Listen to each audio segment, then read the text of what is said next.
कठोपनिषद प्रथम वल्ली श्लोक नंबर 3 की बात कर रहे हैं।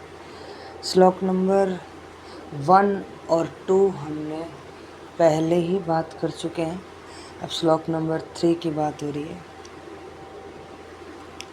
तो श्लोक नंबर जो 3 है उसकी बात कर रहे हैं। तो इसके अंदर सहवाच, इसके अंदर जो हम बात करेंगे, सहवाच पितरतत्, सहवाच पितरतत् कस्मै मां दास्यसीति द्वितीय तृतीय होवाच मृत्यो तव्या ददामिति। अर्थ देखो, श मतलब वह नचिकेता, जो नचिकेता की बात हो रही है। होवाच मतलब बोला, ठीक है। वाच मतलब बोला, ठीक है। हाँ, उसके बाद पितरम मतलब अपने पिता से। तत् मतलब जो यह दान का कार्य है। कस्मै मां दास्यसि, आप मुझे किसे देंगे। द्वितीय तृतीय दूसरी और तीसरी बार फिर से पूछी। मृत्यो तवा ददामी, मैं तुझे मृत्यु यमा को देता हूँ। नचिकेता ने पूछा पिताजी से कि आप मुझे किसे दान करेंगे। पिता ने कहा, मैं तुम्हें मृत्यु या अहंकार हटाना, कमियों को हटाना इत्यादि को करने को बोलता हूँ। यह नचिकेता की शुरुआत अपने आप को जानने से होती है, तब उपनिषद का अच्छा ज्ञान प्राप्त होने लगता है।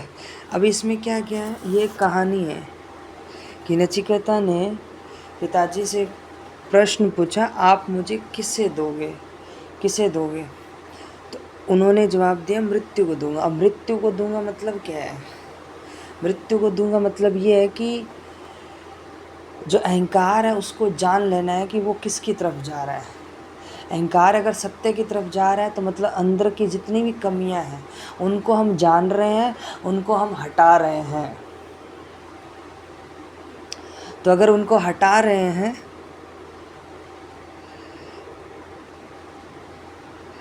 जान रहे हैं, उनको हटा रहे हैं, अगर उनको हम हटा रहे हैं तो हमारा अहंकार जो है वो सत्य की तरफ जा रहा है।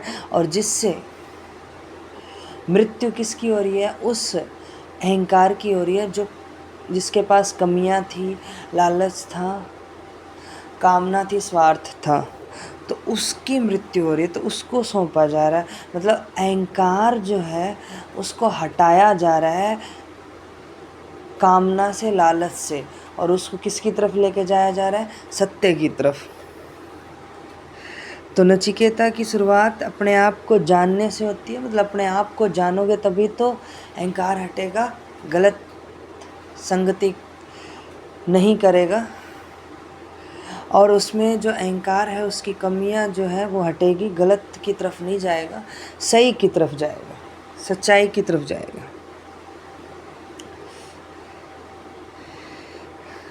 तब उपनिषद का अच्छा ज्ञान प्राप्त होता है। मतलब देखो ध्यान से कि अगर तुम्हें अच्छा ज्ञान प्राप्त हो रहा है, इसका मतलब ये है कि आपकी कमियां जो है तुम जानकर उसको हटा रहे हो। कमियां कैसे हटानी, आत्म अवलोकन करना है अपने आप के लिए। अगर अपने आप के लिए आत्म अवलोकन कर सकते हो, इसी को बोलते हैं आत्मज्ञान लेना।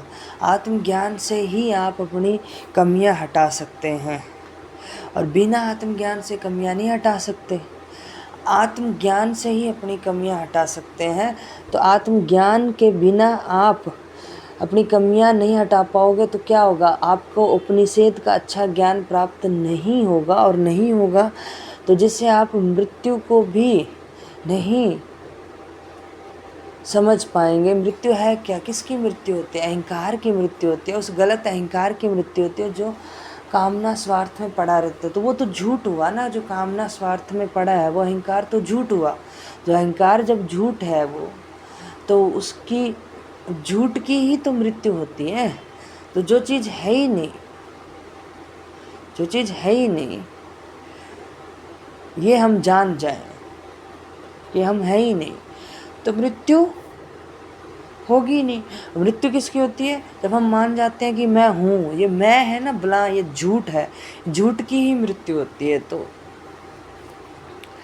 इसमें ये बताया गया। अब कठोपनिषद जो श्लोक नंबर 4 है उसकी बात करेंगे। बहुना मेमि प्रथमो बहुना मेमि मध्य में कि शिवध्य कर्म क्रंत मेति पिंतर न तथा व्यालिही। बहुनाम अमी प्रथम, मतलब मैं अनेक लोगों में प्रथम बनता हूँ। बहुनाम अमी मध्यम, और कईयों में मैं मध्यम बनता हूँ। किस्मती क्या धयम दोष अपराध कर्म कर्तव्य में मेरे द्वारा कोई पाप कर्म हुआ है, इतनी ऐसा सोचकर पिंतर पिता से न अथा विहाली आप अपना वचन क्रोध में दिया गया झूठा न करे। मैं कई लोगों में प्रथम हूँ और कईयों में मैं मध्यम हूँ। क्या गलत चुनाव किया मैंने कि आपने मुझे मृत्यु को दान दे दिया? या नचिकेता सत्य के तत्पर है, प्रतिबंध है, सत्य के प्रति आत्मस्थ है। तो यहाँ पे क्या बताया जा रहा है कि मैं ऐसा पहला हूँ कई लोगों में, या मध्यम हूँ, कि आपने मुझे बताया कि आप मेरे को मृत्यु को दान दे रहे हैं। तो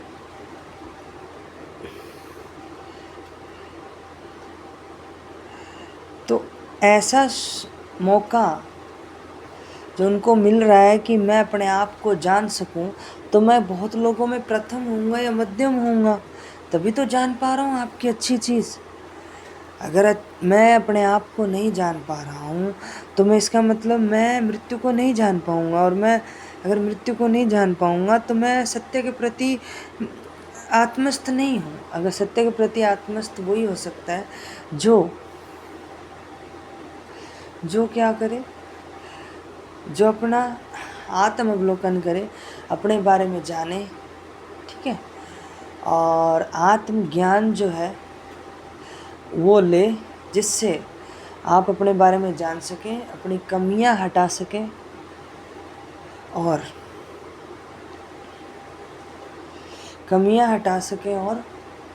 जो स्वार्थ है, लालच है, वो हटा सकें।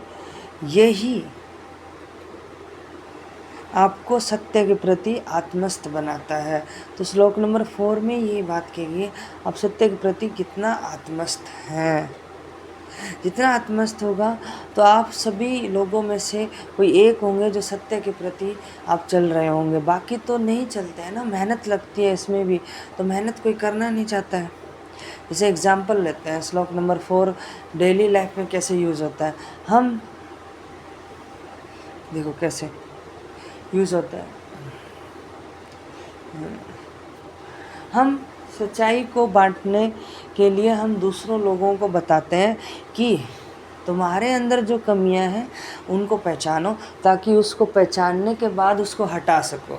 पर बहुत लोग कम होते हैं जो इन कमियों को जानकर हटाते हैं। बाकी तो ज़्यादातर लोग तो सुन लेते हैं, बस उसको अच्छे से अपने जीवन पे अप्लाई नहीं करते हैं, तो वो आत्मस्थ नहीं हो पाते हैं सत्य के प्रति। और जो कमियों को जानकर अच्छे से आत्म अवलोकन कर अपने आप को जानते हैं, वो ही सत्य के प्रति आत्मस्थ होते हैं। जो जैसे नचिकेता ने किया था, अपने पापा की बात मानकर वो मृत्यु के बारे में जानने के लिए यम से बात करते हैं, मतलब यम यहाँ गुरु है, गुरु से बात की जाती है। तो गुरु फिर उनको बताया जाता है, उनकी परीक्षा ली जाती है, तब फिर बाद में उनको बताया जाता है, तब वो अच्छे से शिक्षा लेते हैं। तो शिक्षा लेने के लिए अगर तुम्हें सच्चाई की तरफ जाने के लिए तुम्हें कुछ भी करना पड़े, जैसे आप कुछ भी का मतलब ये है कि आपको सही चुनाव करना पड़ेगा जो सच्चाई की तरफ तुम्हें ले जाए, और सच्चाई की तरफ जो लेके जाएगा वो गलत कभी नहीं हो सकता। सच्चाई की तरफ लेके जाने के लिए जो जो काम करना पड़े वो गलत कभी नहीं हो सकता। वो तुम्हें कहाँ तक लेके जाएगा, तुम्हें सच्चाई तक ही लेके जाएगा वो कर्म। ओके, तो यही है श्लोक नंबर 3। श्लोक नंबर 4 हम डेली लाइफ में यूज़ कर सकते हैं। श्लोक नंबर 3 में भी यही है कि आप अपने शुरुआत की जाए, जैसे अपन शुरुआत करते हैं किसी चीज़ को, जिज्ञासा करते हैं कि हमें ये चीज़ जाननी है, तो उसी को बोलते हैं नचिकेता कि इस जिज्ञासा तो है जानने की, इसी को तो है बोलते हैं। अब देखो सभी लोगों को बताया जाता है, तो कुछ ही लोग ऐसे होते हैं जो जानने की जिज्ञासा रखते हैं। तो जो जानने की जिज्ञासा रखेगा वो क्या हो जाएगा, मुक्त हो जाएगा अपने अहंकार से। जब अहंकार से मुक्त हो जाएगा तो वही तो जिज्ञासा रखता है ना। ओके, जिज्ञासा वो रखता है जो अपने आप को जानना चाहता है, और जो जिज्ञासा नहीं रखता है वो अपने आप को नहीं जान पा रहा है, मतलब उसमें जिज्ञासा ही नहीं है अभी जानने की। जब जिज्ञासा होगी तभी तो आप जान पाओगे। ओके, तो यही होता है। ठीक है, हाँ। तो अब क्या करना है, जैसे डेली लाइफ में देखो, मैं ही जियोग्राफी पढ़नी है, तो जियोग्राफी पढ़ने से प्रेम है मुझे। प्रेम माने जिज्ञासा है, जिज्ञासा इक्वल टू प्रेम। अगर मुझे प्रेम है, जिज्ञासा है किसी चीज़ को जानने की, तो ही मैं उसको अच्छे से जान पाऊँगा ना, तभी तो मैं सत्य के प्रति आत्मस्थ होऊंगा, वरना मैं नहीं हो सकता। सिंपल। तो ये चीज़ें हैं। ठीक है,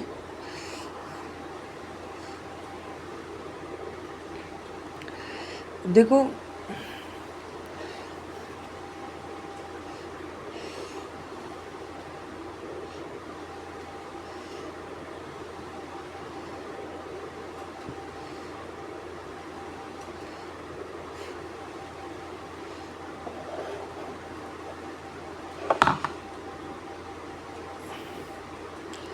श्लोक नंबर 4 और श्लोक नंबर 3 है, इसको डेली लाइफ में भी यूज़ कर सकते हैं। श्लोक नंबर 3, पहले जिज्ञासा करनी पड़ेगी सच्चाई की तरफ जाने के लिए।